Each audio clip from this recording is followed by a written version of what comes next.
Udah ada, Mei. Thank you. Haleluya, puji nama Tuhan. Shalom. Yang ada di rumah-rumah, dan kami ucapkan selamat tahun baru, tahun 2024. Kita percaya bahwa tahun ini adalah tahun kemenangan, di mana kita akan terus bersinar menjadi pemenang, bahkan lebih dari pemenang. Yang percaya boleh kita berikan tepuk tangan buat Tuhan Yesus. Haleluya, haleluya. Mari kita berdoa bersama-sama saudara. Tuhan Yesus, kami sungguh mengucap syukur bahwa anugerah-Mu luar biasa buat setiap kami. Kasih dan rahmat-Mu selalu baru dalam kehidupan kami. Oleh karena Tuhan, kami mau datang memuji menyembah Engkau Tuhan Allah yang hidup, Tuhan Yesus yang sungguh baik buat setiap kami. Yang percaya katakan amin. Kita berikan tepuk tangan sekali buat Tuhan kita. Mari kita datang ke bait-Nya dengan penuh ucapan syukur di tahun ini, di awal tahun ini.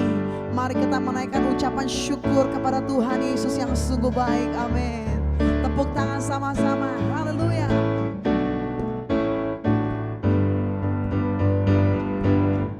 Datanglah ke bait-Nya dengan hati bersyukur, ke dalam pelataran-Nya dengan hati bersyukur.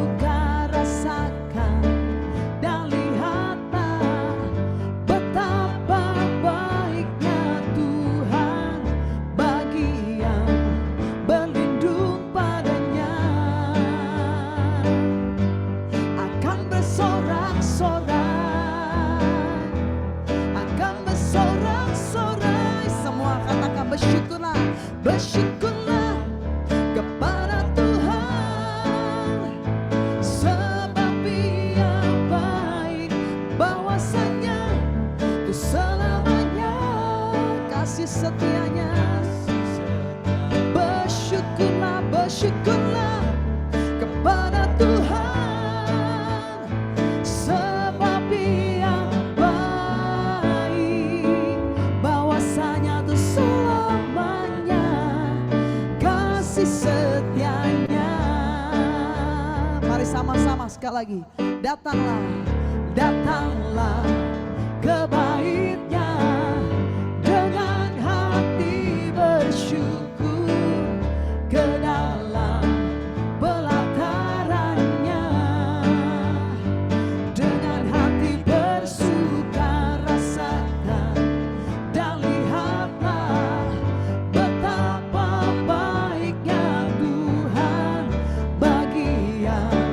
berlindung padanya. Akan bersorak-sorai, akan bersorak-sorai. Bersyukurlah kepada Tuhan, sebab Dia baik, bahwasanya itu selamanya kasih setia-Nya. Kepada Tuhan, sebab Dia baik, bahwasanya itu selamanya kasih setia-Nya. Lebih lagi katakan bersyukurlah, bersyukurlah kepada Tuhan, sebab Dia baik, bahwasanya itu selamanya kasih setia-Nya. Bersyukurlah kepada Tuhan, sebab Dia baik, bahwasanya kasih setia-Nya, kasih setia-Nya. Tepuk tangan sama-sama, amin. Bila kita terus mengecap dan melihat akan segala kebaikan Tuhan, mari katakan, kecaplah dan lihatlah betapa baiknya Tuhan itu. Rasakan dan nikmati kasih setia Tuhan. Kecaplah, kecaplah dan lihatlah betapa baiknya Tuhan itu. Rasakan setia, kasih setia Tuhan, kasih setia Tuhan. Syukur bagimu Tuhan, segala hormat bagimu Tuhan. Allah yang mengasihiku, Allah yang memeliharaku. Syukur, syukur bagimu Tuhan, segala hormat bagimu Tuhan. Allah yang mengasihiku, Allah yang memeliharaku selamanya.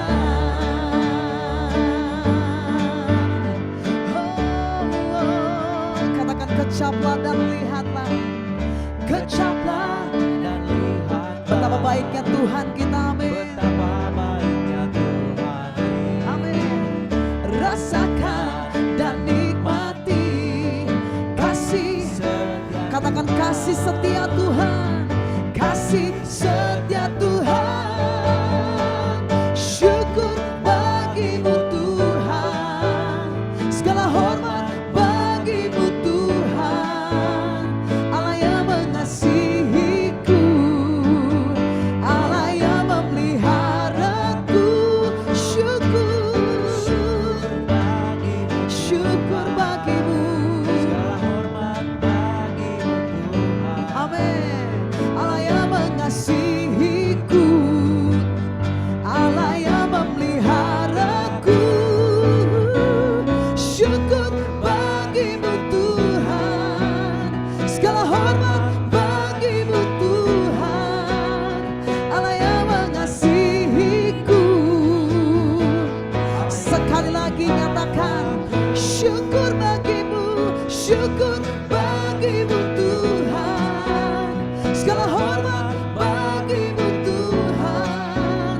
Allah yang mengasihiku, Allah yang memeliharaku selamanya, selamanya, selamanya, selamanya. Tepuk tangan buat Tuhan Yesus sampai sorakan haleluya. Puji nama Tuhan, haleluya. Kami mau terus datang memuji menyembah Engkau lebih lagi Tuhan. Betapa Engkau Tuhan yang sangat baik, teramat baik buat setiap kami.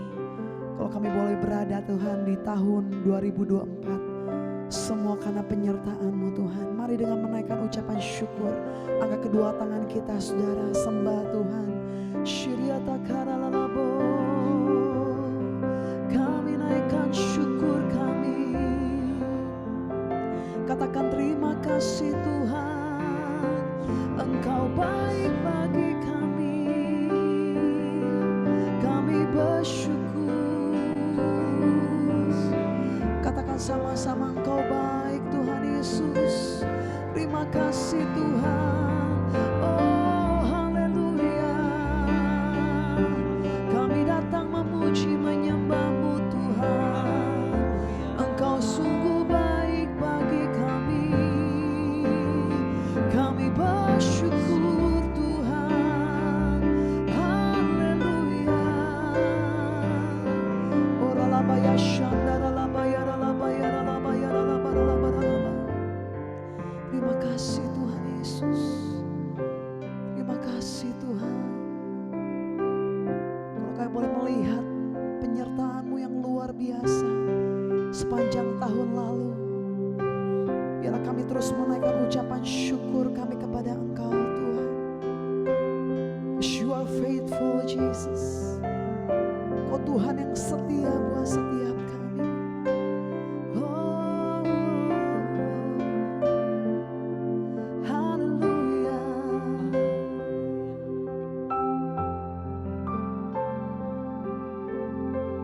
Boleh dengan penuh ucapan syukur katakan, Bapa, Kau setia.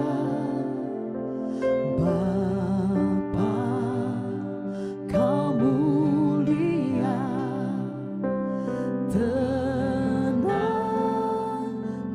jiwaku aman bersamamu. Lebih dari harta, Kaulah segalanya. Tenanglah jiwaku dalam hadirat-Mu. Kau tunjukkan kasih setiamu, Kau menyediakan yang ku perlu. Kau setia, Kau mulia, dulu, sekarang, dan selamanya. Kau tunjukkan kasih setiamu, Kau menyediakan yang ku perlu. Kau setia, Kau mulia, Bapa, Kau setia. Kau Allah yang setia Tuhan, kami menyembah-Mu Tuhan. Mari katakan sekali lagi, Bapa. Bapa, Kau setia. Bapa, Kau mulia. Tenanglah jiwaku aman bersamamu. Katakan lebih dari segalanya, Yesus. Lebih dari harta menyatakan Engkau segalanya buat kami, Tuhan. Segalanya. Tenanglah jiwaku dalam hadirat-Mu. Mari nyatakan, saudara. Kau tunjukkan kasih setiamu, Kau menyediakan yang ku perlu. Kau setia,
Segenap hatiku menyembah-Mu Yesus. Ku bersyukur padamu. Katakan, dengan apa akan ku balas segala kebaikan-Mu Tuhan Yesus. Hanya pujian kami. Segenap hatiku menyembah-Mu Yesus. Ku bersyukur, lebih lagi katakan, dengan apa akan ku balas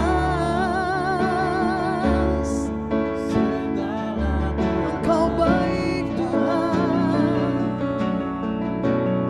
Segenap hatiku menyembah-Mu Yesus. Ku bersyukur, sekali lagi katakan, dengan apa akan ku balas segala kebaikan-Mu.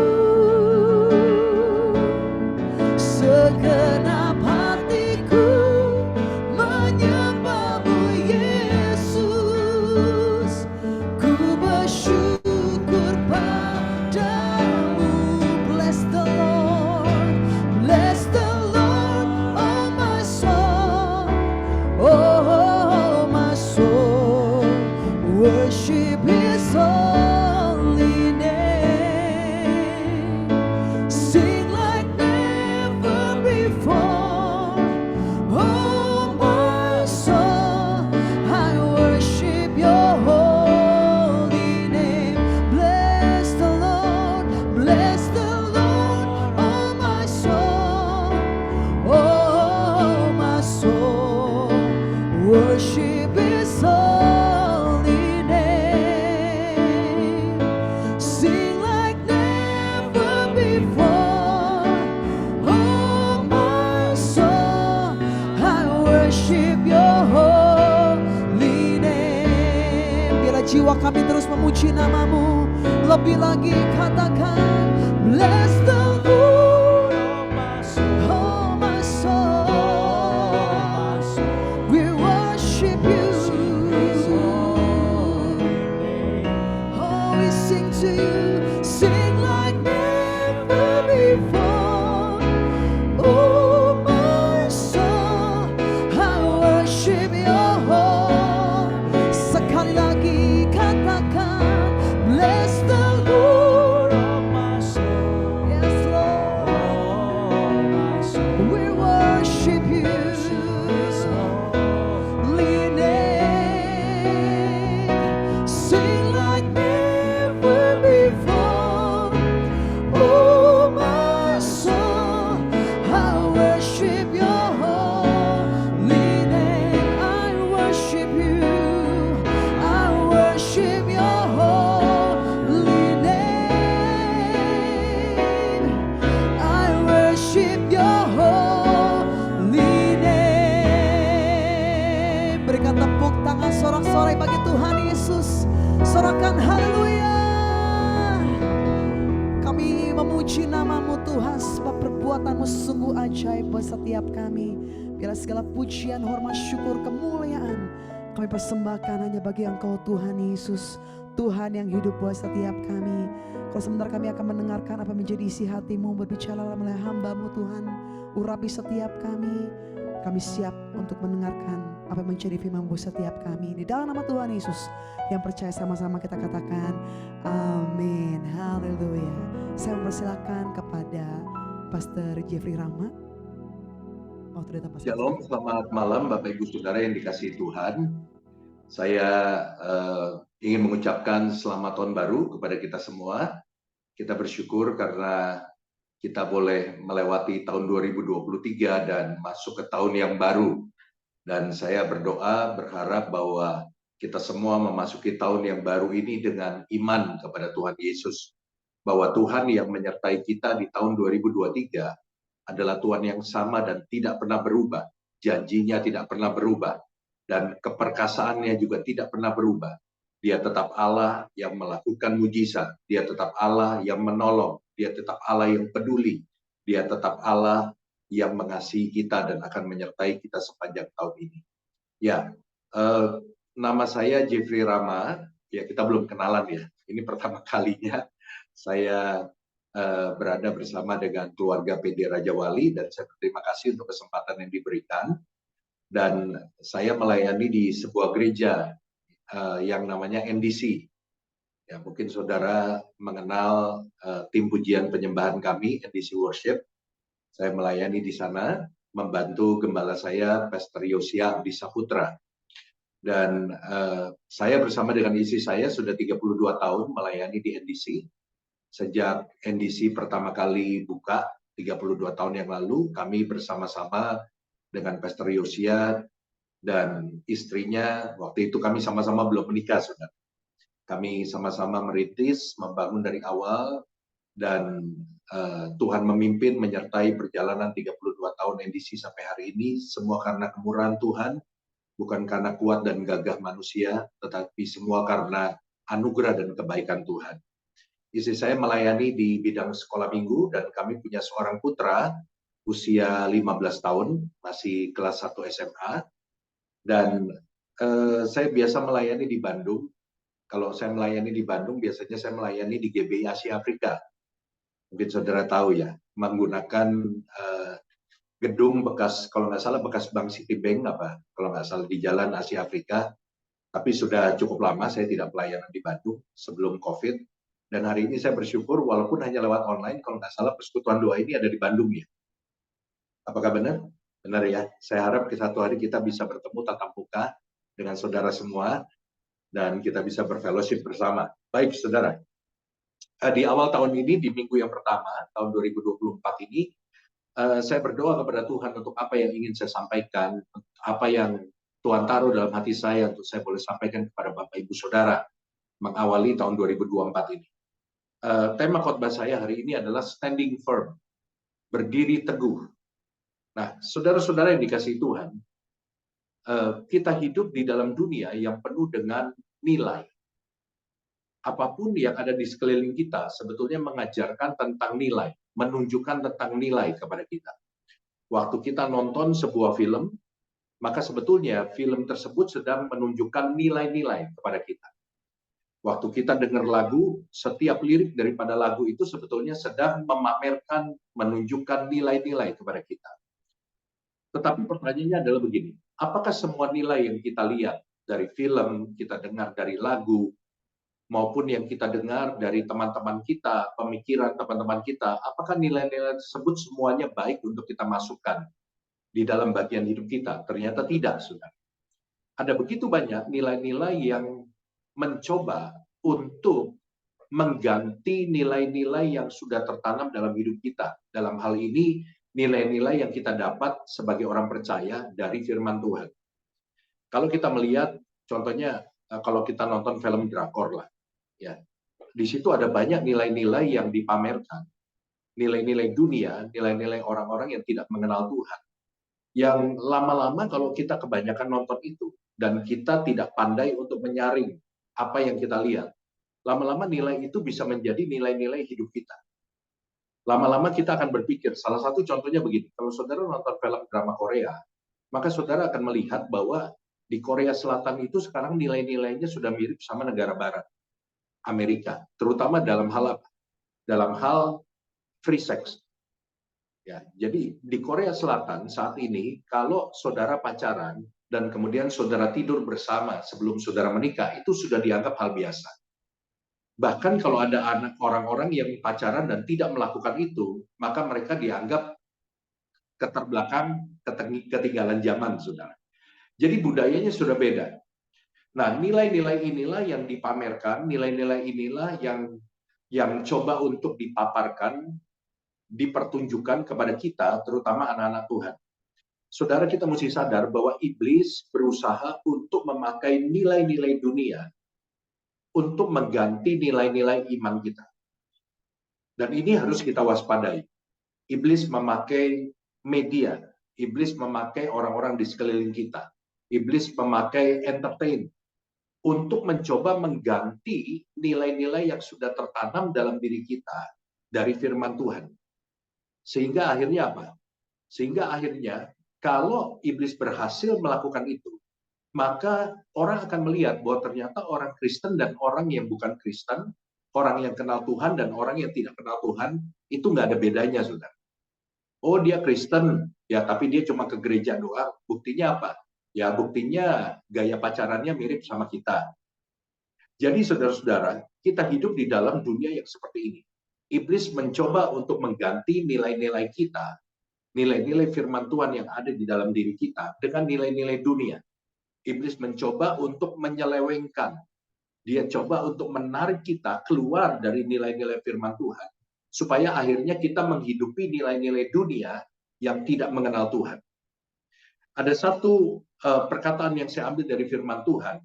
Perkataannya berbunyi begini, we are in this world, but not of this world. Kita hidup di dunia ini, namun kita mesti ingat, kita tidak berasal dari dunia ini.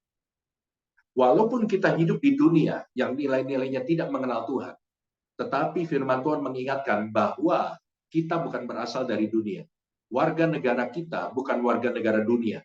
Tapi Alkitab berkata, karena kita ini warga negara sorga. Yang setuju katakan amin. Walaupun kita hidup di dunia, kita tidak harus menjadi sama. Justru tantangan bagi kita sebagai anak-anak Tuhan, bagaimana kita mempertontonkan perbedaan di tengah-tengah dunia yang nilai-nilainya tidak mengenal Tuhan. Bagaimana kita sebagai anak-anak Tuhan, kita memperlihatkan nilai-nilai firman Tuhan dan kita berani untuk menjadi berbeda. Nah, saudara-saudara yang dikasih Tuhan, hari ini kita mau belajar dari seorang anak muda yang namanya Daniel.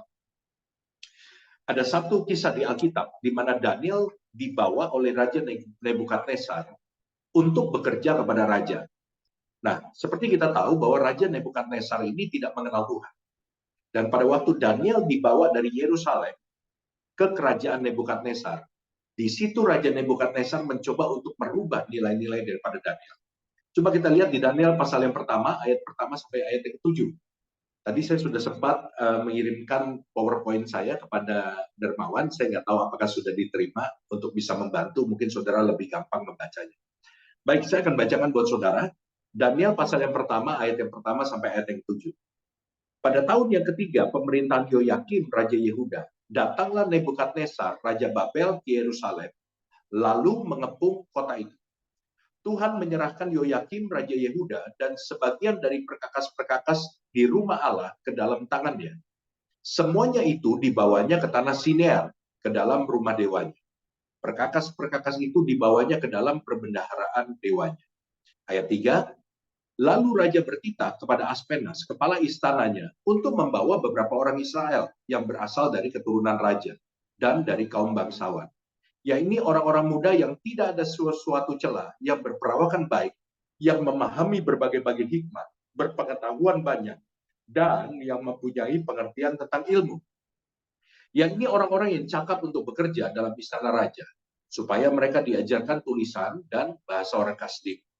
Dan raja menetapkan bagi mereka pelabur setiap hari dari santapan raja dan dari anggur yang biasa diminumnya. Mereka harus dididik selama 3 tahun, dan sesudah itu mereka harus bekerja pada raja. Di antara mereka itu ada juga beberapa orang Yahuda, yakni Daniel, Hananya, Misael, dan Azaria. Pemimpin pegawai istana itu memberi nama lain kepada mereka. Daniel dinamainya Belshazzar, Hananya dinamainya Sadrak, Misael dinamainya Mezak, dan Azaria dinamainya Abednego. Amin. Saudara-saudara, di dalam kisah ini dikatakan bahwa setelah Raja Nebukadnezar menaklukkan kota Yerusalem, seperti tadi saya katakan, dia mengambil perkakas-perkakas di bait Allah, dan kemudian membawanya untuk menaruhnya di dalam rumah penyembahan dewa-dewa, karena Raja Nebukadnezar tidak mengenal Tuhan. Dan kemudian tadi kita baca bahwa Raja Nebukadnezar juga menyuruh kepala istananya untuk membawa orang-orang muda untuk dipekerjakan di istana raja. Tetapi orang-orang muda yang dibawa ini bukan orang-orang muda sembarangan. Tadi kalau saudara teliti membaca, ada syarat-syaratnya. Orang-orang muda ini harus dari keturunan raja, harus dari keturunan bangsawan, Mereka orang-orang yang berperawakan baik. Mereka memahami hikmat. Mereka berpengetahuan banyak. Mereka memiliki pengertian atas berbagai ilmu. Nah, orang-orang muda yang dibawa ini diantaranya adalah Daniel, Hananya, Misael, dan Asaria. Itu mereka dididik selama 3 tahun. Nah, apa yang dikerjakan oleh Raja Nebukadnezar selama 3 tahun di dalam kehidupan orang-orang muda dari Yehuda ini? Alkitab tadi memberitahu kita bahwa orang-orang muda ini harus belajar bahasa Kasdim dan tulisan Kasdim. Orang-orang muda ini itu harus belajar budaya daripada orang Kasdim. Mereka harus makan dari makanan raja, minum dari anggur yang biasa diminum raja, dan kemudian apa? Bahkan identitas mereka pun dirubah. Daniel dapat nama yang baru. Hananya, Misael, Asaria mendapat nama yang baru, yang kita kenal dengan Sadrak, Mesak, dan Abednego. Saudara-saudara yang dikasihi Tuhan, Raja Nebukadnezar mencoba untuk merubah identitas daripada Daniel dan teman-temannya. Raja Nebukadnezar berusaha untuk mencoba merubah nilai-nilai, kebudayaan, kebiasaan yang ada pada Daniel dan teman-temannya. Namun saudara, kalau kita baca seterusnya, nanti kita akan lihat satu demi satu. Daniel dan teman-temannya tidak bergeming. Mereka tidak goyah. Mereka tidak mau menyelewengkan nilai-nilai yang sudah mereka pegang. Mereka tetap berpegang teguh kepada nilai-nilai yang diajarkan, yaitu nilai-nilai Taurat dan nilai-nilai firman Tuhan. Nah, saudara-saudara yang dikasihi Tuhan, hari ini kita mau belajar sama-sama. Bagaimana Daniel dan teman-temannya bisa berdiri teguh di tengah dunia yang coba untuk merubah nilai-nilai hidup mereka. Dan saya ingin katakan kepada saudara bahwa ke depan perjalanan hidup kita itu akan semakin berat. Banyak prediksi-prediksi, banyak pengusaha-pengusaha mengalami kekhawatiran untuk usaha mereka ke depannya. Salah satunya mereka bilang apa? Ini perang Israel dan Palestina ini yang di jalur Gaza kemarin, saudara, dengan Hamas, itu sudah menyebar sampai ke Laut Merah. Nah, akibatnya apa, saudara? Laut Merah itu adalah jalur perdagangan di mana kapal-kapal perdagangan itu lewat di situ. Nah, karena perang ini sudah menyebar sampai ke situ, akhirnya kapal-kapal itu nggak berani lewat situ. Dan akhirnya mereka mengambil jalur memutar melewati Afrika Selatan.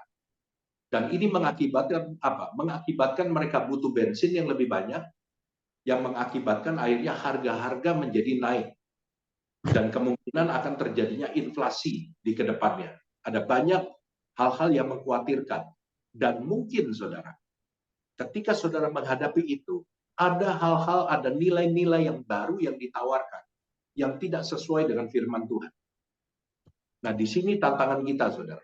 Apakah kita bisa menjaga teguh nilai-nilai firman Tuhan, memegang firman Tuhan, memegang nilai-nilai yang sudah diajarkan kepada kita, dan menolak nilai-nilai yang tidak sesuai dengan firman Tuhan. Daniel, di tengah-tengah lingkungan yang coba untuk menggoyahkan iman mereka, Daniel tetap berdiri teguh. Nah, mari kita belajar. Ada 4 hal sederhana yang saya ingin bagikan kepada saudara semua. Mengapa Daniel bisa berdiri teguh? Yang pertama, karena mereka memiliki yang namanya strong foundation atau dasar yang kuat. Saudara-saudara, Daniel dan teman-temannya sebagai orang Yahudi, sejak dari kecil mereka sudah diajarkan tentang Taurat. Sebab ada perintah Tuhan yang memerintahkan untuk semua orang tua Yahudi mengajarkan Taurat kepada anak-anak mereka sejak anak-anak itu lahir. Nah, coba kita lihat di dalam di dalam Ulangan pasal yang ke-6 ayat 1 sampai 2 dan nanti kita lanjut kepada ayat 6 sampai ayat 9. Ulangan pasal yang ke-6 ayat 1 dan 2 dan kemudian ayat 6 sampai ayat 9. Inilah perintah, yaitu ketetapan dan peraturan yang aku ajarkan kepadamu atas perintah Tuhan Allahmu untuk dilakukan di negeri kemana kamu pergi untuk mendudukinya. Supaya seumur hidupmu, engkau dan anak cucumu takut akan Tuhan Allahmu dan berpegang pada segala ketetapan dan perintahnya yang kusampaikan kepadamu dan supaya lanjut umurmu. Jadi Tuhan memberikan perintah, saudara, kepada orang Yehuda. Nah, perintahnya itu apa? Ayat yang ke-6. Apa yang kuperintahkan kepadamu pada hari ini, haruslah engkau perhatikan. Haruslah engkau mengajarkannya, mengajarkan Taurat maksudnya, berulang-ulang kepada anak-anakmu dan membicarakannya apabila engkau duduk di rumahmu, apabila engkau sedang dalam perjalanan, apabila engkau berbaring, dan apabila engkau bangun. Haruslah juga engkau mengikatkannya sebagai tanda pada tanganmu, dan haruslah itu menjadi lambang di dahimu. Dan haruslah engkau menuliskannya pada tiang pintu rumahmu dan pada pintu gerbangmu. Saudara yang dikasihi Tuhan, jadi ini adalah perintah Tuhan yang Tuhan berikan kepada orang tua Yahudi, yaitu supaya mereka mengajarkan Taurat kepada anak-anak mereka, dan ini adalah sebuah kewajiban. Bahkan begitu ketatnya, sampai ayat yang tadi kita baca, waktu engkau berbaring, waktu engkau bangun, engkau harus bicarain Taurat. Waktu engkau dalam perjalanan, pada waktu engkau duduk di rumahmu, engkau harus bicara Taurat. Jadi nggak heran, saudara, kalau Daniel dan teman-temannya sebagai bangsa Yehuda itu sudah mengenal betul yang namanya Taurat, nilai-nilai Taurat, nilai-nilai firman Tuhan, itu sudah tertanam di dalam hati mereka dan mendarah daging dalam hidup mereka. Dan ini yang menjadi pegangan mereka, yang menjadi standar mereka. Sehingga ketika ada nilai-nilai yang baru yang ditawarkan kepada mereka, mereka sudah punya standarnya. Oh ini nggak boleh, oh ini nggak berkenan kepada Tuhan. Sehingga mereka tahu bagaimana harus memilih nilai-nilai yang benar. Karena nilai-nilai yang benar itu sudah ada dalam diri mereka. Nah inilah pentingnya saudara, kita bergaul dengan firman Tuhan. Firman Tuhan itu memberikan kepada kita pegangan. Firman Tuhan itu menjadi standar kebenaran dalam hidup kita. Sehingga ketika ada nilai-nilai baru yang ditawarkan kepada kita, firman Tuhan ini akan menjadi penyaring. Apakah ini sesuai dengan firman Tuhan atau tidak? Saudara-saudara yang dikasihi Tuhan, ada beberapa orang yang pernah berkata kepada saya begini, Pak, saya ini khawatir Pak. Kenapa kok khawatir? Iya, saya mau sekolahkan anak saya ke luar negeri. Loh, kenapa khawatir? Iya, takut di sana pergaulannya kita nggak tahu. Nah, saya jadi bingung, saudara. Yang mutusin sekolahin anaknya ya dia, tapi begitu dia putusin, dianya yang khawatir. Ya, saya bilang kalau khawatir nggak usah sekolahin anaknya ke luar negeri, saya bilang. Kok kamu khawatir, tapi kamu sekolahin anakmu ke luar negeri. Tapi saya ngomong begini sama orang tua yang berkata kepada saya begitu. Saya bilang, anak itu kalau mau bandel, nggak usah di luar negeri. Di Indonesia pun dia bisa bandel. Betul nggak, saudara? Nggak usah nunggu sampai di luar negeri. Karena apa? Karena kita nggak bisa jaga anak kita 24 jam. Iya Pak, tapi gimana ya? Ntar kalau begini, begitu. Nah, pertanyaan saya adalah begini. Pada waktu anak ini masih kecil, nilai-nilai apa yang saudara tanamkan kepada anak ini? Kalau saudara tidak pernah menanamkan nilai-nilai kebenaran dari firman Tuhan, saudara pantas untuk khawatir. Tetapi kalau saudara sejak kecil sudah membina anak ini, mengenalkan dia kepada iman, kepada Yesus, Anda menceritakan tentang Yesus kepada anak ini, Anda sudah membawa anak ini kepada Tuhan, Anda sudah melibatkan dia di dalam perkara-perkara rohani, dan Anda menceritakan firman Tuhan kepada anak Anda, maka saya ingin katakan, saya percaya bahwa apa yang Anda investasikan kepada anak Anda, nilai-nilai firman Tuhan yang kita investasikan kepada anak kita, itu akan menjadi fondasi yang kuat dan tidak akan pernah kembali dengan sia-sia. Saudara-saudara yang dikasihi Tuhan, saya lahir dari keluarga Kristen. Dan kemudian sejak saya kecil, ya orang tua saya adalah orang tua yang taat ke gereja. Orang tua saya orang tua yang taat beragama. Setiap hari Minggu mereka pasti ke gereja. Dan mereka selalu memaksa saya untuk ikut sekolah minggu, saudara. Jadi kalau saya waktu masih kecil tuh ya, kalau saya disuruh sekolah minggu, waktunya sekolah minggu saya nggak mau bangun, itu biasanya papi saya ambil jarum, kemudian tusuk pantat saya pakai jarum, supaya saya bangun. Dan kalau saya nggak mau bangun juga, biasanya papi saya angkat saya, gendong saya, kemudian ceburin ke bak mandi, biar saya itu bangun. Pokoknya dengan berbagai cara, mereka memaksa saya untuk ikut sekolah minggu. Nah, di sini saya mau katakan bahwa firman yang ditanamkan kepada saya pada waktu saya di sekolah minggu itu nggak pernah kembali dengan sia-sia. pada waktu saya kelas 1 SMP, saya mulai bandel. Saya mulai bandel seperti anak-anak remaja yang lain. Saya mulai banyak bolos. Kemudian ya saya melakukan kenakalan anak-anak remaja lah pada waktu itu. Cuma satu yang tidak saya lakukan. Saya tidak ikut-ikutan free sex. Tapi saya merokok dan lain sebagainya. Saya bolos ya. Saya pergi pagi, pulang malam, tapi rapotnya kebakaran. Tapi alasannya sama orang tua saya belajar ya. Pas terima rapot baru ketahuan. Lebih banyak merahnya daripada birunya. Saya nggak pernah lagi pergi ke gereja. Saya menjadi anak yang terhilang. Tetapi sekali lagi saudara, firman yang sudah ditanam, benih firman itu tidak akan pernah kembali dengan sia-sia. Dan saya mau katakan lewat peristiwa demi peristiwa, akhirnya saya mencari Tuhan dengan keinginan saya sendiri. Tidak ada yang ngajak saya, tidak ada yang ngundang saya. Tiba-tiba dalam hati saya ada kerinduan untuk mencari Tuhan. Sampai akhirnya saya bertobat di usia 17 tahun. Dan saya sungguh-sungguh hidup dalam Tuhan sampai akhirnya pada tahun 97 saya menerima panggilan untuk jadi hamba Tuhan secara full time. Saya meninggalkan seluruh kesibukan saya dan saya memberikan hidup saya untuk melayani Tuhan secara full time sampai hari ini. Saudara-saudara yang dikasihi Tuhan, inilah bukti, hidup saya adalah bukti bahwa benih firman Tuhan yang kita tanam dalam hidup seseorang itu nggak akan pernah kembali sia-sia. Justru firman Tuhan yang ada di dalam diri seseorang itu akan menjadi standar kebenaran yang membuat orang itu dapat memilih mana yang benar dan mana yang tidak benar. Daniel dan teman-temannya tidak goyah. Mereka tidak mau mengikuti nilai-nilai yang ditawarkan oleh kerajaan Nebukadnezar karena mereka tahu mana nilai yang benar, mana yang tidak, saudara. Yang kedua, saudara, apa yang membuat Daniel dan teman-temannya dapat berdiri teguh? Karena mereka memiliki strong community atau komunitas yang kuat. Daniel pasal yang pertama ayat 6 sampai ayat yang ke-7. Kita lihat sama-sama. Di antara mereka itu ada juga beberapa orang Yehuda, yaitu Daniel, Hananya, Misael, dan Azaria. Pemimpin pegawai itu memberi nama lain kepada mereka. Daniel dinamainya Belsasar, Hananya dinamainya Mesak, Hananya dinamainya Sadrak, Misael dinamainya Mesak, dan Azaria dinamainya Abednego. Saudara-saudara, Daniel punya 3 orang teman. 3 orang teman yang menjadi support system buat kehidupan Daniel. Dalam hidup ini, saudara, kita perlu yang namanya support system. Dan salah satu support system yang Tuhan sediakan bagi kita adalah orang-orang yang ada di sekeliling kita. Teman-teman kita.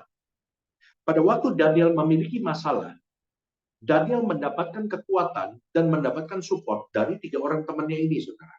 Coba kita lihat dulu di dalam Daniel pasal 12, ayat 16 sampai 18. Daniel pasal yang kedua, ayat 16 sampai ayat 18. Firman Tuhan berkata demikian. Maka Daniel menghadap raja dan meminta kepadanya supaya ia diberi waktu untuk memberitahukan makna itu kepada raja. Kemudian pulanglah Daniel dan memberitahukan hal itu kepada siapa? Kepada Hananya, Misael, dan Azaria, teman-temannya, dengan maksud supaya mereka memohon kasih sayang kepada Allah semesta langit mengenai rahasia itu. Supaya Daniel dan teman-temannya jangan dilenyapkan bersama orang-orang bijaksana yang lain di Babel. Saudara-saudara yang dikasihi Tuhan, satu hari Daniel dipanggil menghadap raja dan diminta untuk mengartikan mimpi raja. Namun Daniel belum mendapatkan apa-apa pada waktu itu. Dia belum mendapatkan pewahyuan dari Tuhan mengenai arti daripada mimpi raja. Dan ayat yang tadi kita baca menceritakan Daniel pulang ke rumahnya dan kemudian dia menemui support sistemnya, yaitu ketiga temannya itu, dan meminta kepada mereka untuk mendukung Daniel di dalam doa, memohon belas kasihan Tuhan. Supaya apa? Supaya Tuhan memberikan hikmat agar Daniel bisa mengartikan mimpi itu. Sebab kalau Daniel nggak bisa mengartikan mimpi itu, maka Daniel dan teman-temannya akan dilenyapkan. Nah, saudara-saudara dikasihi Tuhan, di sini pentingnya support system itu dalam hidup kita. Saudara tidak boleh berjalan sendirian. Saudara tidak bisa kuat sendirian.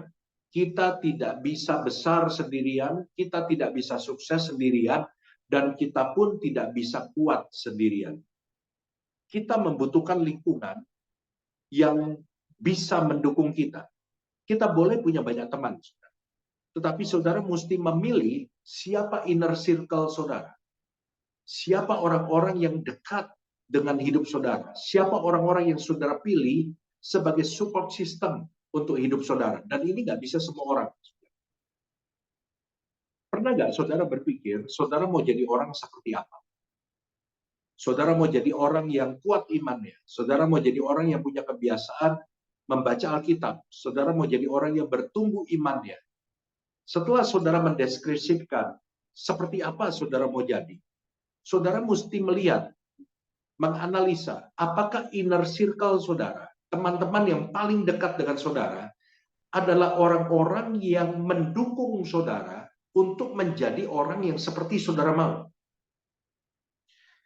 Kalau mereka tidak mendukung saudara, ternyata orang-orang yang dekat sama saya itu sama sekali tidak ada dukungannya untuk menjadi seperti yang saya mau. Mereka bukan orang yang kuat imannya, mereka bukan orang yang suka baca Alkitab, mereka bukan orang yang suka berdoa, tetapi mereka adalah teman yang baik. Tetapi walaupun mereka teman yang baik, mereka tidak membawa saudara lebih dekat kepada tujuan saudara. Saudara harus berpikir ulang untuk menjadikan orang-orang ini inner circle saudara. Karena orang-orang ini ternyata tidak membawa saudara kemana-mana. Orang-orang ini ternyata tidak membawa saudara menjadi lebih kuat imannya, lebih suka berdoa, lebih suka membaca Alkitab, dan menjadi lebih bertumbuh iman. Saudara mungkin perlu untuk sedikit menjauhkan mereka dari inner circle saudara. Dan saudara perlu menarik orang-orang yang saudara pikir bisa membantu saudara menjadi orang seperti yang saudara inginkan. Bisa ngerti maksud saya, saudara? Saudara mungkin perlu menarik orang-orang yang baru. Kenapa? Karena inner circle saudara inilah yang akan menjadi support system saudara nanti. Saudara-saudara, jangan menjadi orang yang sendirian di gereja. Jangan menjadi orang yang kesepian di tengah-tengah keramaian. Di mana saudara bergereja, saudara harus menjadikan gereja itu keluarga saudara dan support system saudara. Karena itu saya mendorong saudara, kalau di gereja saudara ada komsel, saudara bergabunglah di dalam komsel. Carilah komsel yang baik.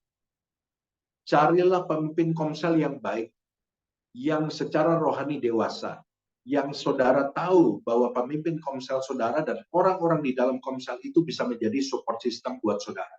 Sehingga ketika saudara lemah, saudara punya support system yang akan membangkitkan saudara kembali. Sehingga ketika saudara terpuruk, saudara punya support system yang akan menjadi tangan yang akan mengangkat saudara untuk naik kembali ke atas. Bukan yang mendorong saudara untuk jatuh lebih dalam ke bawah. Yang ketiga, Daniel bisa berdiri teguh karena Daniel memiliki strong relationship with God. Daniel memiliki hubungan pribadi dengan Tuhan yang kuat. Saudara-saudara yang dikasihi Tuhan, kita beribadah itu baik, saudara. Tetapi kita tidak bisa mengandalkan iman kita hanya kepada ibadah setiap hari Minggu. Allah senang ketika Anda bertemu dengan Dia, menyembah Dia secara korporat di dalam ibadah. Tetapi saudara mesti ingat bahwa keintiman dengan Tuhan itu hanya terjadi ketika saudara punya waktu berdua dengan Tuhan. Pengenalan yang dalam, pengenalan yang intim itu tidak bisa terjadi rame-rame. Pengenalan yang intim itu terjadi ketika saudara berdua. Saudara dengan pasangan saudara, kalau saudara terus rame-rame terus gitu kan, saudara nggak akan pernah bisa mengenal pasangan saudara dengan intim. Saudara perlu waktu berdua sama pasangan saudara untuk bicara dari hati ke hati. Nah, pada waktu saudara bicara dari hati ke hati, disinilah keintiman tercipta. Keintiman itu akan membuahkan yang namanya pengenalan. Dan pengenalan itu akan menghasilkan yang namanya kepercayaan. Kalau saudara intim dengan Tuhan, maka saudara akan mengenal pribadi Tuhan. Saudara akan mengenal sifatnya. Saudara akan mengenal jalan-jalannya. saudara akan mengenal karakternya Tuhan. Dan ketika saudara mengenal jalannya Tuhan, karakternya Tuhan, sifatnya Tuhan, perbuatannya Tuhan, maka itu akan menghasilkan iman dalam diri saudara kepada Tuhan. Sehingga walaupun saudara menghadapi hal-hal yang tidak mau saudara lihat, saudara mengalami hal-hal yang nggak mengenakan dalam hidup saudara, tapi karena saudara mengenal Tuhan, saudara bisa tetap berkata, semua rancangan Tuhan mendatangkan kebaikan bagi hidup saya. Karena saudara mengenal siapa Tuhan, Dia adalah Tuhan yang tidak pernah merancangkan yang jahat bagi hidup kita. Hanya orang-orang yang intim yang bisa mengatakan hal-hal seperti itu. Nah, saudara yang dikasih Tuhan, karena itu diperlukan satu relationship secara personal antara saudara dengan Tuhan. Dan kita bisa intim dengan Tuhan, salah satunya adalah dengan membangun yang namanya disiplin rohani. Disiplin rohani itu adalah berdoa setiap hari, membaca Alkitab setiap hari. Banyak orang menyepelekan, buat apa sih Pak kita mesti doa tiap hari Pak? Toh kita hari Minggu udah pergi ke gereja, kita sudah doa. Sebelum nyanyi ada doa pembukaan, ya kan? Sebelum persembahan ada doa persembahan. Sebelum dengar firman Tuhan ada doa firman Tuhan. Setelah firman Tuhan ada doa. Kemudian sebelum pulang kita doa berkat. Buat apa sih kita baca Alkitab setiap hari? Toh kita hari Minggu sudah baca ayat. Kayak hari ini pun ikut persekutuan doa, ayatnya banyak yang dibaca. Mau ngapain lagi kita baca firman Tuhan? Nanti aja hari Minggu lagi baru kita baca firman Tuhan. Saya kasih ilustrasi ini. Bagaimana menjaga untuk tubuh jasmani saudara jadi sehat dan kuat? Saudara nggak pernah berpikir begini kan? Oh, saya kalau hari Minggu pulang gereja, saya akan makan sebanyak-banyaknya. Porsi makan 7 hari, saya makan 1 hari. Dan kemudian setelah saya makan porsi makan 7 hari, saya makan di hari Minggu, saya nggak usah makan lagi nih. Lumayan, irit, nggak usah makan lagi, sampai hari Minggu saya baru makan. Saudara nggak pernah berpikir gitu kan? Walaupun saudara pergi ke restoran buffet, all you can eat, tapi walaupun saudara makan banyak, saudara nggak berpikir bahwa makanan ini untuk 1 minggu. Kenapa? Karena saudara tahu, walaupun saudara makan sebanyak-banyaknya semampu saudara, kalau besoknya saudara nggak makan, saudara akan lemes. Lama-lama saudara akan sakit, lama-lama saudara bisa ketemu Abraham, Ishak, dan Yakub di sorga. Ya. Kalau masuk sorga. Ya, syukur-syukur masuk sorga. Dan saudara pun tahu bahwa yang membuat tubuh saudara sehat bukan saudara makan banyak dalam 1 hari dan nggak makan lagi. Tapi karena saudara makan tiap hari secara teratur. Betul ya? Manusia rohani kita juga begitu, Pak. Manusia rohani kita juga harus diperlakukan dengan cara yang sama. Bukannya saudara ikut kebaktian 5 kali di hari Minggu, di 5 gereja yang berbeda. Dan saudara berpikir bahwa saudara nggak perlu baca Alkitab. Hari Senin, Selasa, Rabu, Kamis, Jumat, Sabtu, baru baca Alkitab lagi hari Minggu. Enggak. Yang membuat manusia rohani saudara jadi kuat adalah ketika saudara kasih makan manusia rohani saudara secara teratur setiap hari. Ini yang saya maksud dengan disiplin rohani. Dan orang-orang yang kuat, orang-orang yang hebat di dalam iman, pahlawan-pahlawan iman, hamba-hamba Tuhan yang dipakai Tuhan dengan luar biasa, pasti memiliki disiplin rohani yang tinggi. Itu yang membuat mereka jadi kuat secara iman. Teman-teman saudara yang imannya kuat, yang membuat saudara berpikir, ini orang luar biasa loh, masalahnya besar, tapi tersenyum, tetap ngomongnya positif, tetap percaya kepada Yesus. Saya yakin pasti mereka punya disiplin rohani yang tinggi. Dan ini yang membuat Daniel menjadi kuat. Karena dia punya disiplin rohani. Hubungan pribadi dengan Tuhan yang luar biasa. Daniel 6 ayat 8-10. Daniel pasal yang ke-6 ayat 8-10. Oleh sebab itu ya Raja, keluarkanlah larangan itu dan buatlah suatu surat perintah yang tidak dapat dirubah. Menurut undang-undang orang Media dan Persia yang tidak dapat dicabut kembali. Sebab itu Raja Darius membuat surat perintah dengan larangan itu. Demi didengar Daniel bahwa surat perintah itu telah dibuat, pergilah ia ke rumahnya. Dalam kamar atasnya ada tingkap-tingkap yang terbuka ke arah Yerusalem. 3 kali sehari ia berlutut berdoa, serta memuji Allahnya seperti yang biasa dilakukannya. Saudara-saudara, Daniel ini menjadi pejabat di 2 periode. Yaitu yang pertama Raja Nebukadnezar, tadi ayat yang kita baca, waktu Daniel pertama kali dibawa. Dan yang kedua, tadi ini kita baca, itu rajanya namanya bukan Nebukadnezar, tapi Raja Darius. Raja Darius adalah pengganti Raja Nebukadnezar. Dan di zaman pemerintahan Raja Darius pun, Daniel terpilih untuk menjadi pejabat di sana. Nah, ada begitu banyak orang-orang di istana yang ingin mencelakakan Daniel, karena mereka iri sama Daniel. Nah, satu kali, mereka berpikir bagaimana caranya supaya Daniel ini bisa dibinasakan, bisa dihukum. Mereka datangin Raja Darius dan mereka bilang, keluarkanlah sebuah peraturan bahwa orang-orang di negeri ini nggak boleh menyembah kepada Allah lain, kepada apapun selain kepada Raja. Wah, Raja Darius itu gila hormat. Diomongin begitu, dia senang. Nah, kemudian dilakukanlah ayat yang tadi kita baca. Raja Darius mengeluarkan surat larangan itu. Ketika Daniel mendengar bahwa mereka semua harus menyembah raja dan Daniel tidak mungkin menyembah raja, apa yang dia lakukan? Alkitab berkata, Daniel pergi ke rumahnya. Dia berdoa 3 kali sehari. Dan yang menariknya adalah kalimat yang terakhir. Kalimat terakhir dari ayat 10 dikatakan, seperti yang biasa dilakukannya. Dan kalimat seperti yang biasa dilakukannya ini menunjukkan kepada kita bahwa Daniel 3 kali sehari berdoa, bukan hanya pada waktu dia mendengar bahwa peraturan itu sudah dibuat, tapi sebelumnya pun memang dia punya kebiasaan untuk berdoa 3 kali sehari. Betul nggak, saudara? Arti kalimatnya begitu. Daniel membiasakan dirinya untuk membangun kehidupan rohani dengan cara dia berdisiplin rohani. Karena itu saudara-saudara yang dikasih Tuhan, di tahun 2024 ini kalau saudara ingin menjadi orang Kristen yang kuat, bangunlah disiplin rohani. Bangunlah relationship saudara dengan Tuhan lebih kuat dan lebih dalam lagi. Perketat disiplin rohani saudara, berikan waktu lebih banyak lagi untuk membangun manusia rohani saudara dengan lebih banyak berdoa, lebih banyak baca Alkitab, lebih banyak bersekutu dengan Tuhan. Nanti saudara lihat deh, bahwa saudara akan mendapatkan begitu banyak hikmat. Hal-hal yang selama ini tidak terpikirkan oleh saudara. Karena saudara mulai mengenal Tuhan lebih dalam. Dan saudara mulai mengenal jalan-jalannya. Saudara akan melihat hal-hal yang gak pernah terpikirkan oleh saudara. Yang gak pernah saudara pecahkan. Tiba-tiba saudara bisa memikirkan jalan keluarnya. Dan itu hikmat yang datang dari Tuhan buat hidup saudara. Yang keempat, yang terakhir.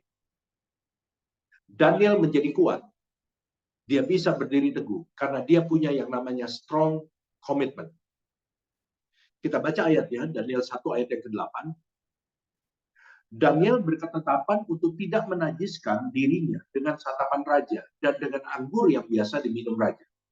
Dimintanyalah kepada pemimpin pegawai istana itu supaya ia tidak usah menajiskan dirinya. Apa yang saya maksud dengan strong commitment? Yaitu komitmen untuk tetap berada di dalam perintah Tuhan, apapun harga yang harus dibayar. Saudara, seperti kita tahu, tadi saya katakan, bahwa Nebukadnezar berusaha untuk merubah kebiasaan Daniel. Salah satunya adalah memberikan santapan yang biasa dimakan raja. Memberikan anggur yang biasa diminum raja. Dan Daniel tahu bahwa dia tidak boleh menyentuh makanan itu. Tetapi ini adalah perintah. Kalau sebuah perintah dilanggar, maka ada konsekuensinya. Daniel diperhadapkan kepada pilihan. Mengikuti perintah raja, tetapi keluar daripada firman. Atau mempertahankan nilai-nilai firman Tuhan, tetapi mendapatkan hukuman dari raja. Dan apa yang Daniel pilih? Dia tetap berkomitmen untuk memegang nilai-nilai firman Tuhan. Ayat tadi berkata, dia nggak mau menajiskan dirinya dengan santapan raja. Saudara-saudara yang dikasihi Tuhan, kualitas hidup seseorang itu terlihat dari komitmennya di dalam menjalankan nilai-nilai yang dia pegang. Tahu yang baik itu sangat bagus. Tetapi saudara perlu ingat bahwa tahu yang baik saja belum merubah apapun dalam hidup saudara. Saudara tahu bahwa jaga makanan itu bagus, sehat ya. Jaga makanan, nggak makan, nggak terlalu banyak lah, bukannya nggak boleh sama sekali ya, sekali boleh lah saudara ya. Tapi saudara perlu menjaga kolesterol, jangan makan yang berminyak banyak-banyak, jangan makan gorengan banyak-banyak. Kita tahu bahwa menghindari makanan-makanan seperti itu akan membuat kita sehat. Tetapi berapa banyak dari kita yang melakukan apa yang kita tahu? Saya punya teman, saudara, rekan sepelayanan, cukup dekat dengan saya, udah kayak kakak kandung saya. Dulu dia kurus, ya. Ya, setelah berjalan beberapa puluh tahun, akhirnya dia jadi gemuk, saudara. Ya, dia jadi gemuk dan kemudian dia merasa bahwa mulai tidak nyaman dengan kegemukannya, dan setiap kali kita ketemu, dia ngomong sama saya begini, aduh, saya kayaknya udah kegemukan nih, kayaknya saya mesti olahraga. Berapa banyak saudara sering dengar orang ngomong begitu sama saudara, aduh saya kayaknya mesti olahraga nih. Kemudian saya bilang sama teman saya ini, ayo olahraga, saya temenin deh. Kamu mau olahraga apa? Kasih tahu aja, saya akan kasih waktu temenin kamu supaya kamu punya semangat. Dan kemudian dia bilang apa? Iya deh, nanti saya hubungin kamu ya. Nah, saya udah tahu kalau ada orang ngomong nanti saya hubungin kamu, tidak akan pernah terjadi sampai Tuhan Yesus datang. Dan akhirnya benar, saudara. Saya tunggu-tunggu dia nggak hubungin saya, sampai berapa bulan kemudian kita ketemu lagi di pelayanan. Dan dia mengucapkan keluhan yang sama. Aduh, saya kayaknya makin gemuk nih. Dalam hati saya, wah cerita lama ini. Dan kemudian saya kayaknya perlu olahraga nih. Saya bilang, 2 bulan yang lalu kamu ngomong hal yang sama. Ayo olahraga. Saya temenin. Saya sediain waktu. Kamu mau olahraga apa? Walaupun olahraganya saya nggak suka, saya akan ikutin. Temenin kamu supaya semangat. Supaya kamu bisa turunin berat badan. Ya, ntar saya lihat jadwal saya ya. Udah kejadian lagi, saudara. Dan sampai hari ini, saudara, dia tidak olahraga. Sudah berjalan bertahun-tahun sejak dia ngomong gitu sama saya. Sampai hari ini dia nggak olahraga. Inilah satu bukti bahwa banyak orang tahu kegemukan itu kurang baik. Tapi berapa banyak orang yang tahu kegemukan itu kurang baik, mereka melakukan antisipasi dan perbaikan. Nggak banyak. Karena itu saya berkatakan kepada saudara begini, kita ini dengar firman yang sama. Ya, sekian puluh orang, saya nggak tahu berapa orang yang ikut nih. Ada 51 orang yang ikut Zoom ini. Kita dengar firman Tuhan yang sama, kita nyanyi lagu yang sama, kita dengar message yang sama. Tetapi yang perlu kita ingat bahwa dengar dan tahu firman Tuhan itu belum berubah apapun dalam hidup saudara. Ya. Karena banyak orang tahu firman Tuhan, nipu tetap jalan. Betul nggak? Ada yang pernah ditipu sama orang Kristen? Wah Pak, saya ditipu Pak, bukan cuma sekedar Kristen Pak. Itu kalau di gereja Pak, bahasa rohnya udah melebihi malaikat Pak. Tapi tetap aja nipunya jalan. Itu satu bukti bahwa tahu saja belum berubah apapun. Tapi saudara, ketika Anda melakukan apa yang Anda tahu, maka perubahan mulai terjadi dalam hidup saudara. Hari ini saya dorong saudara. Kita nggak tahu tawaran-tawaran apa dari dunia yang akan ditawarkan kepada kita di hari ke depan. Mungkin ada masa-masa nanti kita diizinkan Tuhan melewati masa sulit. Mengalami masa sulit. Dan biasanya pada waktu masa sulit terjadi, itu menjadi celah bagi iblis untuk menyelewengkan kita dari firman Tuhan. Iblis akan coba menawarkan jalan pintas. Iblis akan mencoba menawarkan jalan mudah. Iblis akan mencoba menawarkan shortcut untuk mengatasi masalah saudara, tapi saudara tahu itu menyimpang dari firman Tuhan. Disinilah komitmen kita diuji. Apakah kita bisa berkomitmen seperti Daniel? Saya mau bayar harga, karena saya mengenal Tuhan saya. Saya tidak akan menyimpang walaupun di masa sulit, karena saya tahu siapa Tuhan saya. Dia adalah Tuhan yang memelihara hidup saya. Dia tidak mungkin membiarkan saya jatuh tergeletak. Tangannya akan selalu menopang saya dan mengangkat saya kembali. Apakah kita mampu untuk melakukan itu? Itu adalah pilihan kita. Tetapi saya mau katakan, sekali saudara berhasil menjaga komitmen saudara, saudara menolak tawaran iblis, saudara menolak tawaran dunia yang tidak berkenan di hadapan Tuhan, saudara tetap hidup di dalam firman Tuhan, sekali saudara berhasil, maka yang kedua kali dan ketiga kali akan lebih mudah. Ingat ya, di dalam segala sesuatu, yang pertama kali selalu yang paling sulit. Coba saudara pikirin, benar nggak? Saudara biasa bangun jam 9. Hari ini dengar saya khotbah. Wah, tiba-tiba Tuhan ingetin. Tuhan kasih kerinduan. Oh, saya rindu doa pagi dah. Saya besok mulai komitmen. Mau doa pagi setiap hari jam 5. Biasa bangun jam 9. Mundur 4 jam, saudara. Jadi jam 5 pagi. Ayo saya mau tanya, gampang atau susah, saudara? Pasti susah. Dulu bangunnya waktu Indonesia bagian Barat. Sekarang waktu Indonesia bagian sorga. beda 4 jam, saudara. Jam 9 ke jam 5 pagi. Susahnya minta ampun. Kita semua pernah melakukan sesuatu yang pertama kali. Kita pasti pernah dalam berbagai hal yang berbeda. Entah itu belajar masak, entah itu disuruh doa, entah itu disuruh khotbah, entah itu disuruh mimpin pujian. Kita pasti pernah melakukan sesuatu untuk pertama kalinya. Sehingga kita tahu bahwa pertama kali itu yang paling susah. Tapi kita juga mengalami setelah kita melewati yang pertama kali, yang kedua, ketiga, keempat, kelima, dan seterusnya, itu menjadi lebih mudah. Betul nggak, saudara? Karena itu atasi yang pertama kali. Ketika saudara mendapat godaan, pegang komitmen.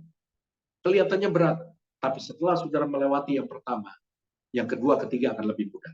Saya tutup dengan satu cerita. Ada seorang namanya Tim Tebow.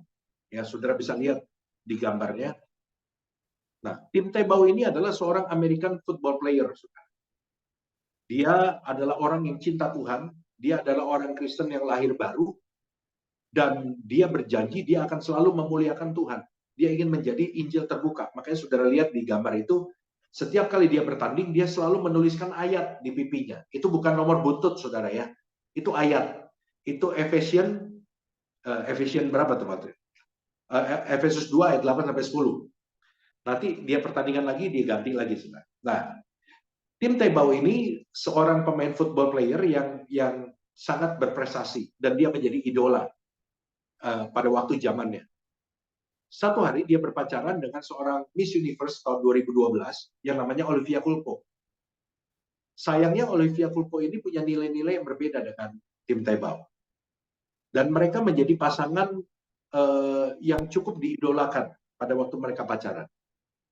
Tapi saudara, setelah beberapa waktu pacaran, satu kali Amerika itu geger karena Olivia Culpo, sang wanita itu memutuskan Tim Tebow. Ya, jadi diputusin. Wah, pada waktu itu Amerika geger, saudara. Karena ini dianggap pasangan yang paling serasi. Tapi tiba-tiba putus. Dan yang mutusin itu yang perempuan. Dan akhirnya dalam satu wawancara, Olivia Culpo ditanya, kenapa kok dia putusin Tim Tebow? Dan Olivia Culpo berkata, saya stres pacaran sama dia. Kenapa kamu stres? Karena selama pacaran, Tim Tebow tidak pernah mau diajak untuk tidur bersama. Sedangkan Olivia Culpo, dengan pacar-pacar sebelumnya, itu biasa tidur bersama pada waktu pacaran. Sedangkan pada waktu pacaran sama Tim Tebow selalu menolak. Kenapa Tim Tebow menolak untuk diajak tidur bersama? Coba tampilin slide selanjutnya. Karena dia bernasar kepada Tuhan. Tim Tebow bernasar bahwa dia akan menjaga dirinya tetap perjaka sampai menikah. Jadi dia udah bernasar sama Tuhan. Bahwa dia akan menjaga kekudusan. Dia tidak akan menyimpang dari firman Tuhan. Dia akan tetap menjaga dirinya tetap perjaka. Walaupun di sekelilingnya teman-teman dia lagi pacaran dan tidur bersama. Dan itu umum di Amerika Serikat. Tapi Tim Tebow berjanji bahwa dia hanya akan melakukan hubungan suami istri dengan istri yang dia nikahi. Beberapa tahun kemudian, Tim Tebow kemudian pada waktu Tim Tebow diputuskan, orang-orang mengira bahwa karirnya akan hancur. Dia pasti akan patah hati, dia pasti akan sedih, dia pasti akan terpuruk. Ternyata tidak, saudara. Pada hari dia diputusin, dia tulis di Twitternya sebuah ayat. Ini yang dia tulis.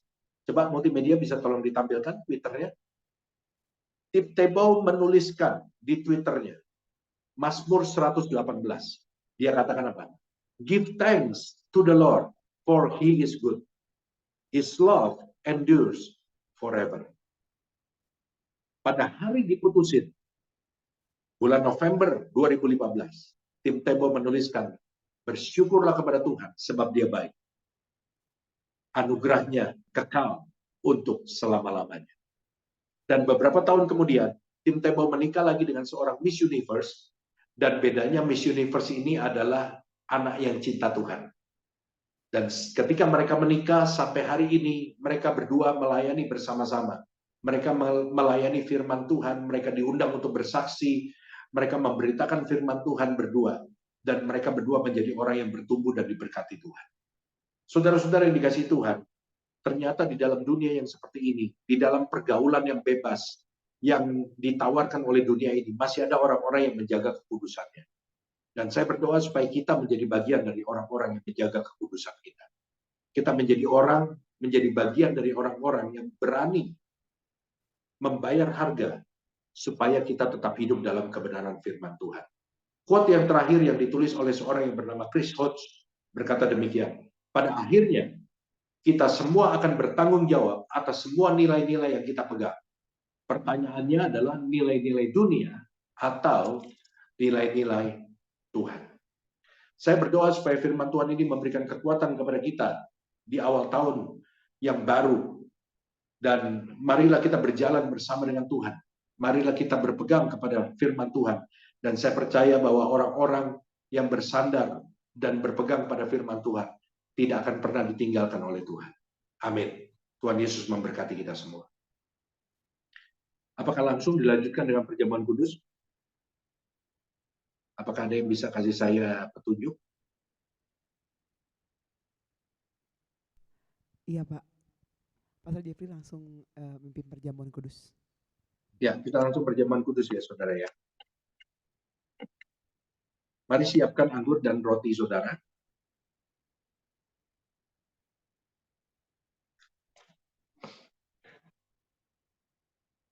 Mari kita datang kepada Tuhan. Tuhan Yesus, kami datang kepadamu. Kami bersyukur untuk firman Tuhan yang kami dengar. Kami bersyukur kami bisa diizinkan memasuki tahun yang baru. Dan di minggu pertama mengawali tahun 2024 ini, kami ingin mengingat akan kebaikan Tuhan, akan pengorbanan Tuhan bagi kami di atas kayu salib. Karena itu Tuhan, sebelum kami menikmati tubuh dan darah-Mu, terlebih dahulu Tuhan, kami minta ampun atas segala dosa-dosa kami dan kesalahan kami. Sucikan kami, kuduskan kami dengan kuasa darah-Mu. Sebab firman-Mu berkata, supaya kami tidak memakan tubuh dan meminum darah-Mu dengan cara yang tidak layak. Tetapi kami melakukannya dengan cara yang benar dan berkenan. Supaya perjamuan kudus ini tidak menjadi kutuk bagi kami, tetapi mendatangkan berkat yang besar bagi setiap kami. Terima kasih Tuhan, kami percaya darah Yesus sudah menguduskan dan mengampuni segala dosa kami. Dan sekarang saudara-saudara yang dikasihi Tuhan, siapkan hatimu. Mari kita angkat roti kita tinggi-tinggi ke atas. Dan dengarkan firman Tuhan yang berkata, dan ketika mereka sedang makan, Yesus mengambil roti, mengucap berkat, memecah-mecahkannya, lalu memberikannya kepada murid-muridnya dan berkata, ambillah, makanlah, inilah tubuhku. Saudara yang dikasihi Tuhan, bukankah roti yang kita pegang dan akan kita makan bersama, bukankah ini merupakan persekutuan kita dengan tubuh Kristus? Mari yang percaya kita makan bersama di dalam nama Yesus.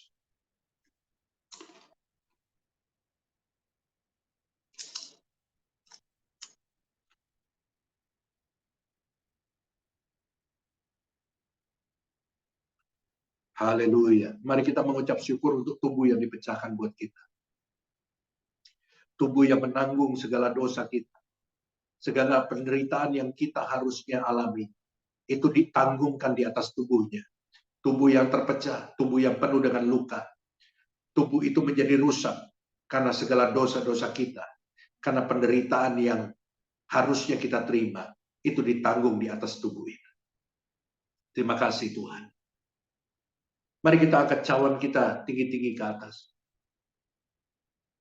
Sesudah itu, ia mengambil cawan, mengucap syukur, lalu memberikannya kepada mereka dan berkata, minumlah kamu semua dari cawan ini. Sebab inilah darahku, darah perjanjian yang ditumpahkan bagi banyak orang untuk pengampunan dosa. Saudara-saudara yang dikasihi Tuhan, bukankah cawan dan anggur yang kita pegang dan akan kita minum bersama merupakan persekutuan kita dengan darah Yesus? Yang percaya mari kita minum bersama dalam nama Yesus.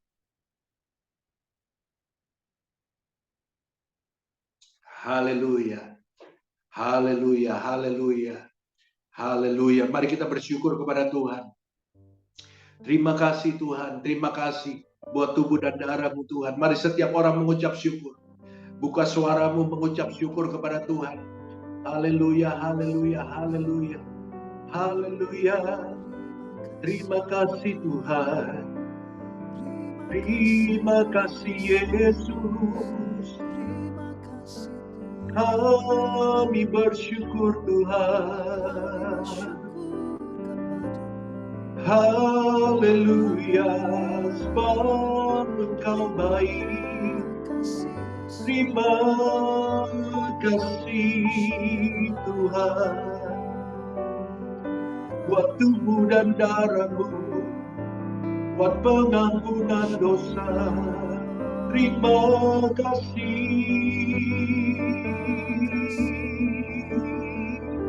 Haleluya. Mari worship leader pimpin satu pujian karya terbesar dalam hidupku, dan nanti kita akan berdoa. Haleluya. Karya terbesar dalam hidupku, pengorbananmu yang selalu Engkau bertahan, yang tak ternilai, yang ku miliki, dan ku hargai. Karya terbesar dalam hidupku, pengorbananmu yang selamatkanku. Engkau lakukan yang tak ternilai, yang ku miliki. Karya terbesar dalam hidupku, karya terbesar dalam hidupku, pengorbananmu yang selamatkanku. Engkau harta yang tak ternilai, yang ku miliki dan ku hargai. Ku kagumi Yesus, Engkau ku kagumi Yesus, Engkau ku kagumi. Mari kita berikan kemuliaan bagi Tuhan. Haleluya. Haleluya. Terima kasih Tuhan Yesus. Untuk tubuh dan darah Yesus, kami boleh dipersatukan dengan tubuh dan darah Yesus. Terima kasih Tuhan sekali lagi untuk pengorbanan-Mu bagi kami. Kami bersyukur kami diizinkan untuk masuk tahun yang baru, dan kami menyerahkan hidup kami sepanjang tahun 2024 ini. Kami tidak tahu apa yang terjadi, dan kami tidak perlu tahu Tuhan. Dan seringkali pun kami nggak bisa tahu walaupun kami mencari. Tapi satu hal yang kami perlu tahu, bahwa kami perlu mengenal Tuhan kami lebih dalam. Sehingga kami mendapatkan ketenangan ketika kami memiliki pengenalan akan Tuhan. Kami mengenal jalan-jalan-Mu, kami mengenal pribadi-Mu. Maka kami nggak perlu khawatir walaupun kondisi di sekeliling kami, apa yang terjadi tidak sesuai dengan apa yang kami ingini. Tetapi ketika kami tahu siapa yang ada dalam hidup kami tidak perlu takut akan apapun juga. Berkati setiap anak-anak-Mu Tuhan, berkati setiap orang yang sudah melayani hari ini. Berkati jemaat-Mu Tuhan yang mengikuti Zoom pada sore hari ini.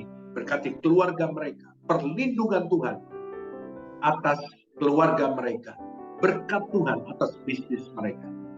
Dan Tuhan, kalau sebentar kami akan mengakhiri persekutuan doa kami mau terima berkat Tuhan. Mari kita angkat kedua tangan kita, siapkan hati saudara. Dan saudara yang dikasihi Tuhan, sekarang terimalah segala berkat dan anugerah dari Allah Bapa di surga. Cinta kasih daripada Tuhan Yesus Kristus, Anak yang tunggal. Persekutuan yang indah dan manis dengan Roh Kudus akan menyertai kita semua hari ini, bahkan sampai selama-lamanya. Kami terima berkat-Mu di dalam nama Yesus kami berdoa, dan kita yang percaya sudah diberkati katakan, amin. Amin. Selamat tahun baru saudara, Tuhan memberkati kita semua. Terima kasih banyak.